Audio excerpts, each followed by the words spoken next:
Greetings students, welcome back to your maths class, and today's topic is unitary method.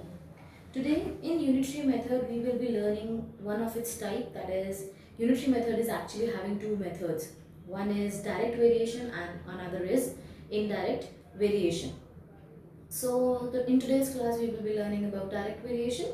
Basically what unitary method is, a method in which the value of unit quantity is first obtained to find the value of any other required quantity. Okay, basically unitary method is what कि पहले एक किसी चीज़ की value find की जाती है ताकि उसी चीज़ की रिक्वायर्ड क्वांटिटी अगर हमें और ज़्यादा क्वांटिटी में चाहिए उसकी वैल्यू तो फाइंड करी जा सकती है. Like we can take an example, like if I have the cost of 9 toys and I need to find the cost of 30 toys, तो 9 टॉयज से पहले हम 1 टॉय का कॉस्ट निकालेंगे एंड उसके बाद हम 30 टॉयज का कॉस्ट निकाल लेंगे, because it's very easy to find the cost of any number of objects when you have the cost of one object. Okay, so same way this unitary method is going to be done. अच्छा, ये जो चीज़ मैंने example लिया, this method is based on the direct variation. हम सबसे पहले क्या कर रहे हैं, डायरेक्ट वेरिएशन.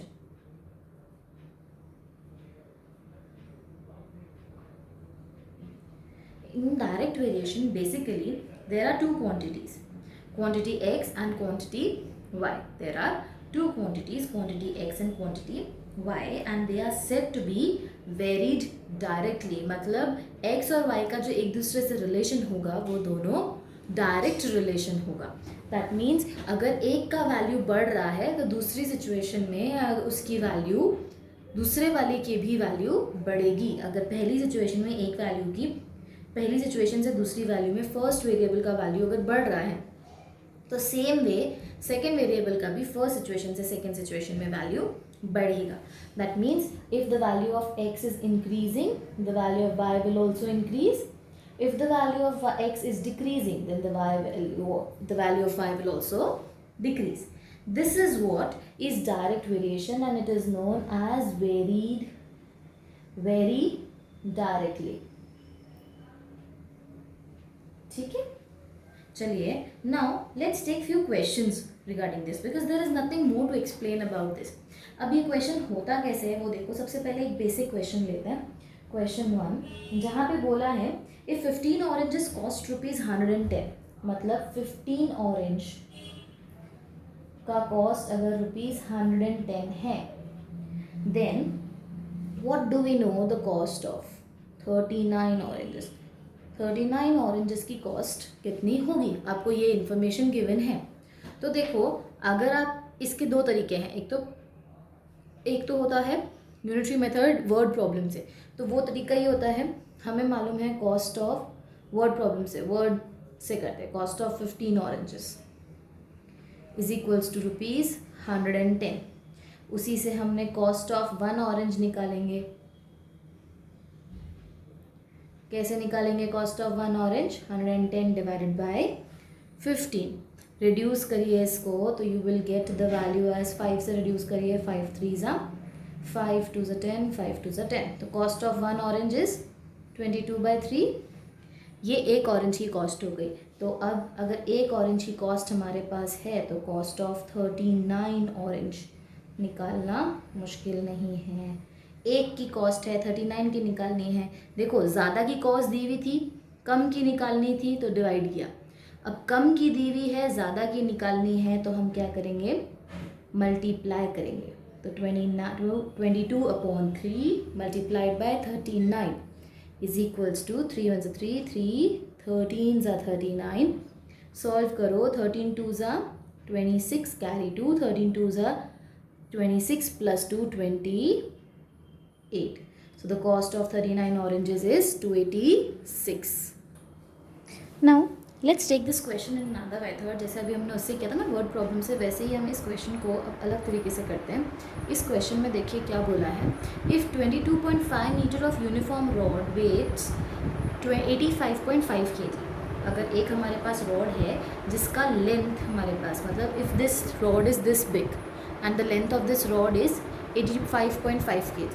अगर इस रॉड को कट कर दिया मैंने, अब इस लेंथ का रॉड है, इसका लेंथ मुझे नहीं मालूम कि कितना कम हो गया, पर इसका वेट मुझे बता दिया कि वेट कितना है, 22.8 kg है।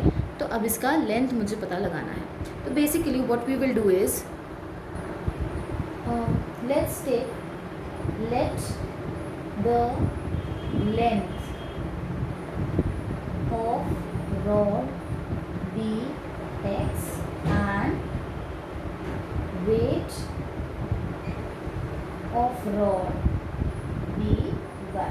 हमारे पास दो वेरिएबल्स होते हैं ना, एक्स और वाई, मैंने अभी स्टार्टिंग में बताया था। बस वही एक्स और वाई को हमने, एक्स को मान लिया लेंथ ऑफ रॉड और वेट को मान लिया हमने वाई। तो देखो पहले एक्स और वाई मैंने एक टेबल बनाई। फर्स्ट सिचुएशन में मुझे बोला है कि अगर लेंथ ऑफ रॉड मेरी 22.5 मीटर है तो उसका वेट कितना है, 85.5 kg। ठीक है। अब सेकेंड सिचुएशन में मुझे बोला कि उसका वेट अगर 22.8 kg है, वेट है इतना, तो आपको उसकी लेंथ निकालनी है। तो देखो वेट आपका कम हुआ है तो आपकी लेंथ भी कम हुई होगी। अब इसको सॉल्व कैसे करते हैं, देखो इन, ये चीज़ आपको बताई नहीं थी मैंने उस समय, अब बता रही हूँ। In direct variation x and y always varies directly, ये बोला था मैंने। In direct variation x and y varies directly, so x1 upon y1, मतलब पहली सिचुएशन का x और y is equals to x2 upon y2, second situation का x और y। ठीक है।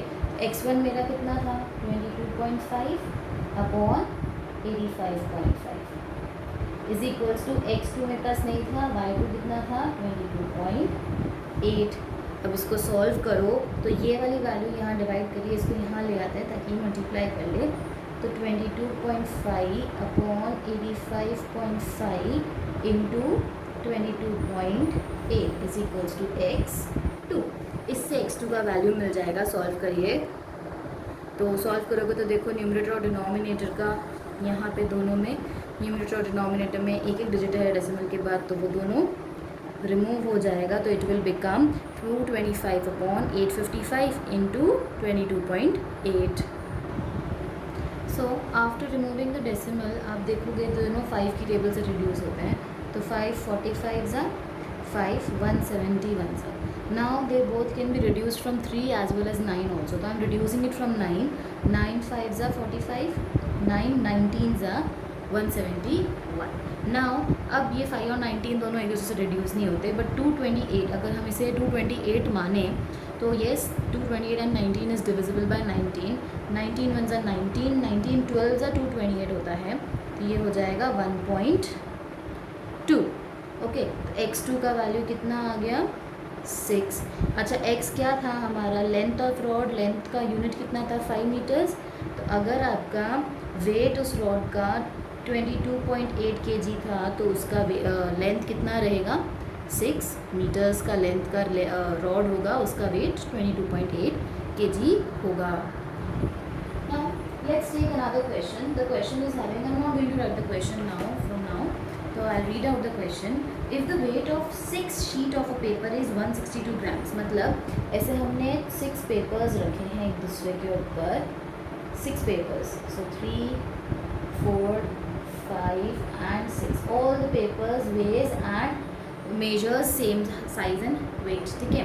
तो ये जब 6 पेपर्स रखे हमने, 1 2 3 4 एंड 5, इन सब का मिला के वेट कितना आ रहा है, 162 ग्राम्स। ओके।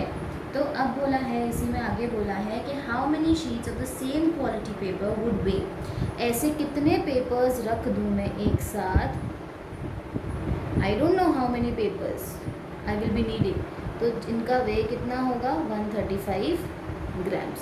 अब देखो पहले 162 था, अब 135 है, तो obviously the number of papers will reduce. तो देखो let the number of papers be x and weight of papers be y। x हमारे पास पहली सिचुएशन में क्या है, number of papers are 6 and the weight of papers is 162 grams. Second situation में हमारे पास नंबर ऑफ पेपर्स नहीं है, वेट कितना दे रखा है 135 ग्राम्स, राइट। तो हमें मालूम है डायरेक्ट वेरीज डायरेक्टली है, तो x1 upon y1 is equals to x2 upon y2। x है हमारा 6, y1 है हमारा 162, x2 हमें मालूम नहीं, y2 है हमारा 135। तो 135 इसको यहाँ से रिमूव करके वहाँ ले जाते हैं, तो 6 upon 162 into 135 is equals to x2। अच्छा देखो ये दोनों 3 से रिड्यूसिबल है और 9 से भी रिड्यूसिबल है, तो 9 से रिड्यूस करते हैं हम इसको। 9 1 9 कैरी 7, 9 8 72, 9 1 9 कैरी 4, 9 5 45, 15 और 18 वापस 3 से रिड्यूसिबल है, 3 6 18, 3 5 15, 6 1 6, 6 1 6। सो क्या आंसर आया 5। अच्छा x क्या था हमारा, पेपर्स, नंबर ऑफ पेपर्स। तो अगर हमारा पाइल 135 ग्राम का है तो उसमें कितने पेपर्स होंगे, 5 पेपर्स। ओके, बहुत इजी है ना कॉन्सेप्ट, अगर इस तरीके से करोगे तो पेपर क्वेश्चन बहुत इजी बन जाएगा। So let's move on to the next question and see what the next question is asking us. Now see, I have drawn a diagram for the next question. The question is asking us if the thickness of a pile of 16 cardboards is 44 millimeter. Sorry, अगर यहाँ पे मेरे पास 16 cardboards हैं, उनका एक मैंने एक pile बना दिया, तो 16 कार्डबोर्ड्स अगर एक के ऊपर एक पड़े हैं और उनको मैंने वे किया तो कितना वेट आया उसका 44 मिलीमीटर, मतलब थिकनेस। जब वेट नहीं बोल सकता एक्चुअली, इसको हम लिख देते हैं थिकनेस। मतलब जब हम एक दूसरे के ऊपर रख देते हैं ना उनको, तो ऐसे एक दूसरे के ऊपर रखने से उनकी थिकनेस बढ़ती जाएगी। तो ये थिकनेस कितनी आ रही है 44 मिलीमीटर, ठीक है। तो यही चीज़ अब बोल रहा है कि अगर आप का थिकनेस 71.5 सेंटीमीटर है और यहाँ पे मिलीमीटर था, तो कितने कार्डबोर्ड्स होंगे आपके पास, कितने होंगे। तो सबसे पहले तो देखो यूनिट सेम होना चाहिए x और y का दोनों टाइम। तो ये कार्डबोर्ड्स है तो ये भी कार्डबोर्ड्स है, x और x दोनों सेम है। y में ये मिलीमीटर है, ये सेंटीमीटर है, तो मिलीमीटर को या तो सेंटीमीटर में चेंज कर दो या फिर सेंटीमीटर को मिलीमीटर में चेंज कर दो। 1 centimetre is equals to 10 millimetre, तो 71.5 centimetre is equals to 71.5 into 10, that is 715 millimeters. Okay, so I have converted this unit into millimeters. Now let x is equals to number of cardboards and y is equals to its thickness. तो x upon y में पहली सिचुएशन में मुझे क्या बोला है, number of cardboard 16 थे तो उनकी थिकनेस थी 44 मिलीमीटर्स। सेकेंड सिचुएशन में मुझे मालूम नहीं और उनकी थिकनेस कितनी थी 715। ओके, तो x1 upon y1 is equals to x2 upon y2। Values put करिए, 16 upon 44 is equals to x2 upon 715 यहाँ डिवाइड कर रहा है, वहाँ जाके मल्टीप्लाई करेगा, तो 16 upon 44 into 715 is equals to x2। अच्छा 16 और 44 दोनों 4 की टेबल में आता है, 4 4 ज़ा 16, 4 11 ज़ा 44।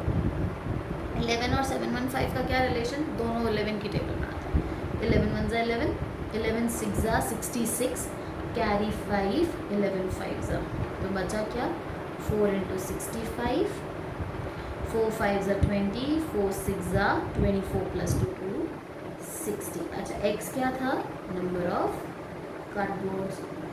तो अगर हमारे पास 260 कार्डबोर्ड्स का एक पाइल होगा तो उनकी थिकनेस कितनी होगी 71.5 सेंटीमीटर्स। आया समझ में। Let's take another question. The question is saying us कि अगर एक वॉल बनानी है, if 15 men can build a wall or build a 16.25 metre long wall. Metre long मतलब दीवार की लेंथ बता दी कि इतनी लंबी लेंथ है, 16.25 मीटर लेंथ है उस दीवार की, और कितने लोगों ने मिलकर बनाई, 15 लोगों ने।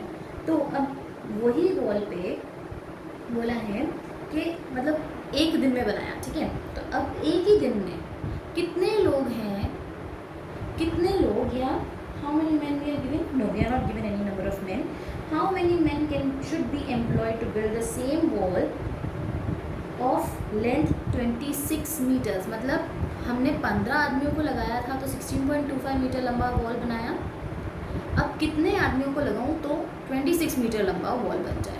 तो number of man will be my x and length of wall will be my y. Let's solve the question. तो देखो यहाँ पे हमने बोला था कि एक्स हम मान लेते हैं नंबर ऑफ मैन और वाई मेरा लेंथ ऑफ वॉल. तो कैसे करेंगे इसको सॉल्व? जस्ट तो हमें मालूम है कि x1/y1 is equals to x2/y2. तो टेबल बना लेते हैं. टेबल नहीं बनाई हमने. यहाँ पे x है, ये y. फर्स्ट सिचुएशन में हमारे पास x कितना था 15 मैन. कितनी लंबी वॉल बनाई 16.25. सेकेंड सिचुएशन में हमें मैन नहीं मालूम और कितनी लंबी वॉल बनाने वाले हैं 16.25 मीटर लंबी वॉल बनाने वाले हैं. तो वैल्यूज पुट करिए इस इक्वेशन में. तो क्या आ जाएगा 15/16.25 इज इक्वल्स टू x/26. तो 26 यहाँ डिवाइड कर रहे हैं, वहाँ जाके क्या करेगा मल्टीप्लाई. तो 15/16.25 into 26 is equals to x. इसको सॉल्व करने के लिए क्या करेंगे, डिनोमिनेटर में डेसिमल के बाद 2 डिजिट्स है. जैसे ही इसको रिमूव करूँगी तो न्यूमरेटर में डबल ज़ीरोज़ शिफ्ट हो जाएगा. तो हमारा नंबर क्या बन गया 1500/625 इंटू 26. तो हम इसको डिवाइड करते हैं 5 से. 5 300 ज़ा, 5 3 ज़ा, 5 2 ज़ा, 5 5 ज़ा. अगेन 5 60 ज़ा, 5 65 ज़ा. अगेन 5 12 ज़ा, 5 13 ज़ा. राइट. और 13 1 ज़ा 13, 13 2 ज़ा 26. तो बचा क्या 12 into 2 is equals to x. 12 into 2 कितना होता है 24. और x क्या था हमारा नंबर ऑफ मैन. तो how many man will be required to build 26 metre long wall. So 24 man. Okay, let's take one last question for the practice. See, the next question is the extension in an elastic string varies directly as the weight hung on it. मतलब suppose करिए हमारे पास 2 nails हैं, उनमें हमने rings springs होती है ना हमारी, स्प्रिंग टंगा दी है. अच्छा, तो स्प्रिंग का वेट, स्प्रिंग की जो लेंथ है वो डायरेक्टली वेरी करती है किससे, जो स्प्रिंग के ऊपर हम वेट हैंग करेंगे. ठीक है. तो लेट, सबसे पहले तो हम डायग्राम बनाने से पहले ये करते हैं. Let x is equals to length of spring and y is equals to weight hung on it. ठीक है.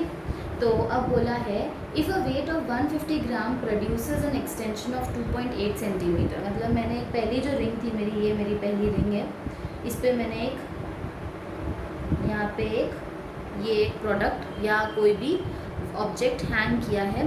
तो इस हैंग करने की वजह से इस रिंग का हाइट लेंथ कितना हो गया 2.8 सेंटीमीटर हो गया. तो इसका वेट कितना था जिससे इसकी लेंथ बढ़ गई. इसका वेट था 150 ग्राम्स. ठीक है. वेट ऑफ द ऑब्जेक्ट हमारा y था और x क्या था, लेंथ ऑफ द स्प्रिंग. ऐसे ही अगर एक दूसरी स्प्रिंग मैंने लगाई जिस पे मैंने ये वेट टंगाया है, इस वेट का कितना मेरा, मतलब ये ऑब्जेक्ट मैंने यहाँ टंगाया, इस ऑब्जेक्ट का कितना वेट है जिससे इसकी लेंथ कितनी हो गई 19.6 सेंटीमीटर्स. ठीक है. तो बस हमारे पास x1 y1 x2 y2 सब वैल्यूज़ देखो, टेबल बनाते हैं. x हमारा x1 में फर्स्ट सिचुएशन में x कितना था, weight length of the spring कितनी है 2.8 सेंटीमीटर और वेट ऑफ द ऑब्जेक्ट कितना है 150 ग्राम्स. राइट. सेकेंड सिचुएशन में क्या है, लेंथ ऑफ द स्ट्रिंग कितना है 19.6. हमें वेट मालूम नहीं. तो बस सॉल्व करिए. x1/y1 is equals to x2/y2. x1 की वैल्यू कितनी है 2.8 upon 150 is equals to 19.6 upon y2. अच्छा, y2 का वैल्यू निकालना है तो ये 19.6 हम यहाँ ला सकते हैं, बट जैसे 19.6 यहाँ लाएंगे तो y2 तो यहाँ डिनोमिनेटर में ही रहेगा ना.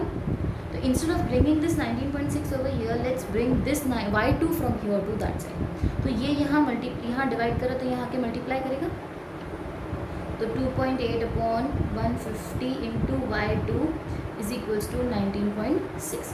अच्छा, ये y2 यहाँ पे मल्टीप्लाई कर रहा है, तो ये नंबर मुझे यहाँ से यहाँ शिफ्ट करना है. This is multiplying over here, तो वहाँ जाके डिवाइड करेगा. तो y2 is equals to, divide करने के बाद का सीधा सीन बता रही हूँ, यहाँ पे बता दे. तो चलो y2 is equals to 19.6 divided by 2.8 upon 150. Divide करता है रैशनल नंबर्स में, तो क्या होता है 19.6 मल्टीप्लाइड बाय 150 अपॉन 2.8, है ना. बस ये चीज़ हम यहाँ डायरेक्टली लिख लेते हैं, 19.6 इंटू 150 अपॉन 2.8.